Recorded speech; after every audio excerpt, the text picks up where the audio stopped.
Links Armitsare. Hello, Simon Rainier, Links Armitsare out of Kamloops, British Columbia, and let's do this again. Today, we're going to be talking about some body mechanics behind striking. Again, universal. To begin with, I have a rondel dagger simulator, and this will illustrate my point nicely. Basically, when we think about striking, be it unarmed, with a dagger, with a sword, there's some connections we find there. Namely, a lot of times how we see the dagger held is this way, and it's very, very important as we strike, we're having a straight line casting out from the shoulder. Something arcing downwards is easy to see coming, it's easy to block, where something coming straight out is extremely, extremely difficult to deal with. The way we can kind of think about this, things moving in a straight line towards our face, hard to intercept. Things coming kind of in an arc, much easier to intercept. So we can kind of take a dagger, practice this. We have a couple different angles we can come at. We can come across the body, we can come a little bit up from the side, or we can come straight down the center line. Either way, extending out from the shoulder, not arcing downwards.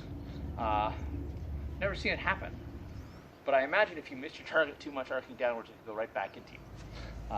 That would be a pretty extreme case and also hilarious. We need to think about doing it with a strike, an unarmed strike. When we punch someone, we don't punch down like that. At least I've never, don't do that. If we're going to punch someone, it comes straight out from the shoulder again. When we start adding in sword, exactly the same thing. Especially if we start up in a high position, it can be tempting to just sort of arc it downwards. Instead, what we want to do is we can start in a high position, bring it forwards, and extend it out with that nice little snap, which is partially why we see a lot of sword positions where the sword is sort of rested on or near the shoulder, as it comes out in that lovely little arc. The advantage of this is, of course, I pick a sword without much of a guard. As we come out, the blade and the guard of the sword protect our hand a lot better. If we are arcing downwards, a rising cut underneath can nicely sever our hand there, which is exactly what we don't want. So we extend forward, again, from that order of operations, whenever that was. Sword tip moves first, snapping out from the shoulder. If we choose a two-handed sword, as we come out for the two-handed sword, same kind of thing. Comes out from the shoulder. This time with our offhand, we can use that to pull the tip in a little smoother, a little better.